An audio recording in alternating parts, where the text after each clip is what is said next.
Jésus a accompli les 3 jours entre sa mort et sa résurrection. Alors que Jésus a accompli les 3 jours entre sa mort et sa résurrection. Abonnez-vous à la chaîne si vous êtes nouveau ici et activez les notifications pour recevoir des vidéos comme celle-ci du message de Dieu pour votre vie. Et laissez votre like.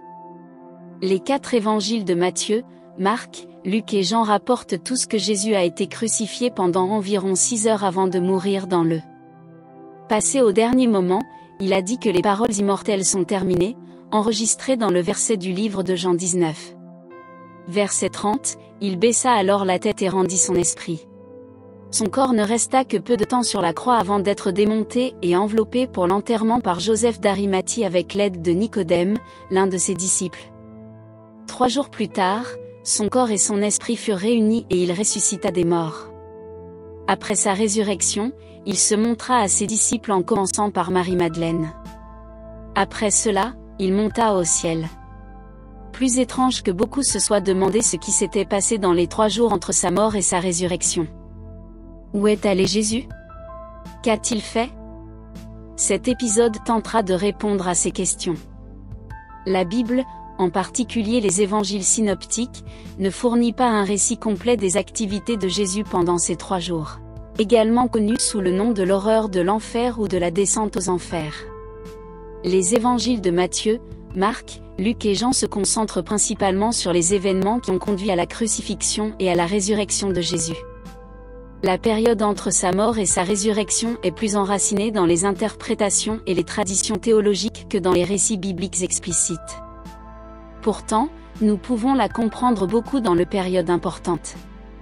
L'une des révélations les plus claires sur l'endroit où se trouve Jésus les 3 jours de la mort peuvent être retirées de leur conversation sur la croix. Selon la Bible, Jésus a été crucifié aux côtés de 2 voleurs, dont l'un a demandé à Jésus de se souvenir de lui lorsque Jésus ira dans son royaume. Luc 23 verset 42. À cela Jésus répond avec vérité, « Je te le dis aujourd'hui, tu seras avec moi au paradis ». Cela implique qu'après sa mort Jésus est allé au paradis ou au ciel. Cela a du sens car à son départ Jésus a déclaré l'engagement de son esprit entre les mains de Dieu qui, comme nous le savons, ne pouvait être nulle part ailleurs qu'un lieu de bonheur et l'amour éternel qui est le paradis. Mais il y a un autre rapport intéressant sur le lieu où se trouve Jésus dans 1 Pierre 3, versets 18 à 20. Il est également dit que, car Christ fait une fois pour les péchés, le juste pour les injustes, afin de le conduire à Dieu, il a été tué dans son corps, mais il a été rendu à la vie. Dans l'esprit, après avoir été rendu à la vie, il est allé faire une proclamation aux esprits emprisonnés pour ceux qui avaient désobéi il y a longtemps, lorsque Dieu attendait patiemment au jour de Noé, pendant que l'arche y était construite, seulement environ 8 personnes en tout ont été sauvées grâce à l'eau. Ce passage peut être interprété de 2 manières. Premièrement, il peut être interprété comme signifiant que Jésus, à un moment donné entre sa mort et sa résurrection, est allé en enfer ou dans l'Hadès. Et il fit une sorte d'annonce aux esprits qui y étaient emprisonnés. De ce point de vue, ces esprits auxquels Jésus s'est adressé pourraient être démoniaques ou humains, ils pourraient également avoir tort. Il est probable que les esprits mentionnés dans le passage soient des anges. Les déchus sont des anges qui ont été arrêtés pour avoir violé la loi de Dieu. Parallèlement à Lucifer qui les a trompés et les a retournés contre leur Dieu, la référence au déluge de Noé indique que la brèche s'est produite avant l'époque de Noé, bien que le passage ne nous dise pas exactement ce que Jésus a dit aux esprits captifs, même s'il semble que cela n'aurait guère été le cas. 1. Message de rédemption selon lequel les anges ne peuvent pas être sauvés selon Hébreux 2 verset 16. Il est probable que Jésus ait proclamé et déclaré sa victoire sur Satan et ses armées. Donc dans cette perspective, Jésus est allé en enfer pour annoncer son triomphe et déclarer sa victoire sur la mort et Satan. Un autre passage biblique qui nous raconte où se trouvait Jésus et ses activités au cours des 3 jours entre sa mort et sa résurrection est Éphésiens 4 versets 8 à 10.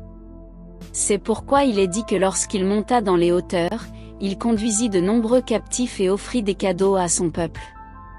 Ce qu'il est monté signifie sauf qu'il est également descendu vers la partie inférieure de la terre. Région celui qui est descendu est le même qui est monté plus haut que tous les cieux pour remplir l'univers entier, comme Paul l'a écrit en faisant référence au psaume 68, verset 18.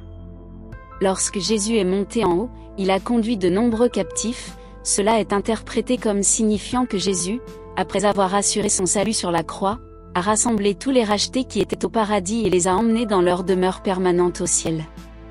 C'étaient des gens comme Abraham, David, Josué, Daniel, Lazare, le roi et tous les autres qui avaient été auparavant justifiés par la foi et les avaient fait sortir de l'Hadès qui est la demeure lieu des morts dans leur nouvelle demeure spirituelle.